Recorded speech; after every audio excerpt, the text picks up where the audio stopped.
All right, let's talk about the M14. You know the one.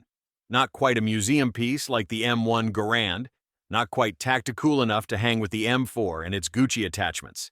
The M14 is that grumpy metal uncle in the back of the armory. Old school, a little crusty, but still knows how to throw down when things get loud. Let's rewind for a second. Background check. The M14 was officially adopted by the U.S. military in 1959. The dream? One rifle to rule them all. Ambitious, right? The idea was to consolidate multiple weapons into a single platform. Replace the M1 Garand? Sure. The bar? Yeah, okay. The M1 carbine? Why not? Even the Thompson SMG? Somehow, yes. Basically, take all the jobs, give them to one gun. Spoiler alert, that didn't exactly go according to plan. The M14 tried to be a jack of all trades and ended up more like a multi-tool in a gunfight. Does a lot, but sometimes you just need a damn hammer. Now, on paper, the M14 is impressive, chambered in 7.62 by 51mm NATO. This thing hits hard, 20-round detachable magazine select fire capability. Lighter than the bar, more capacity than the Garand, better reach than the Thompson.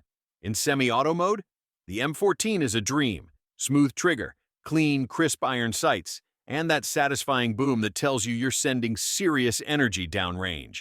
It's not a pop-pop kind of rifle. It's more like, sit down and rethink your life choices. You fire it, and you feel it. Not in a rip-your-shoulder-off way, but more like your grandfather just placed his hand on your shoulder and said, "You're doing it right, kid."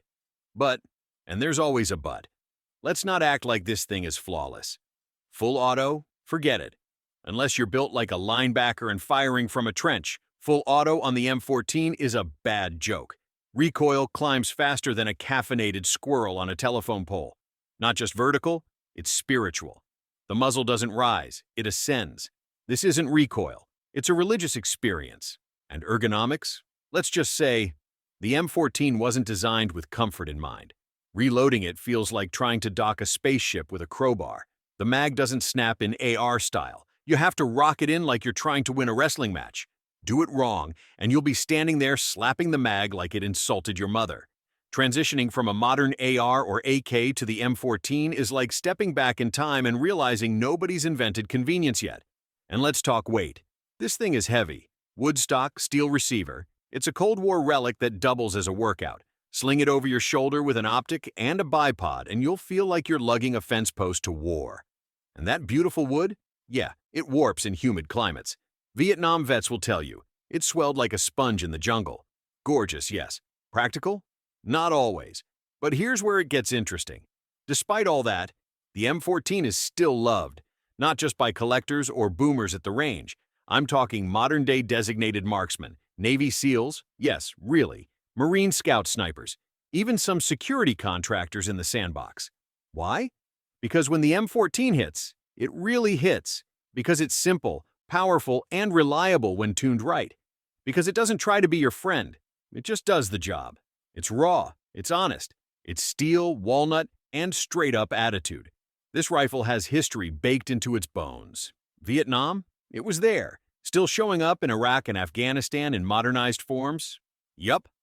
The U.S. military even created the M21 and M25 sniper variants from it. You don't stick around for 60-plus years if you're just meh. Sure, it's not perfect. It's got quirks, it's old, it's heavy. But so is a freight train, and you still don't want one bearing down on you. Treat it with respect, and the M14 delivers. It's not here to impress you with flashlights and rail systems. It's here to remind you what a rifle sounds like when it doesn't care about being liked. When the M14 barks, people listen.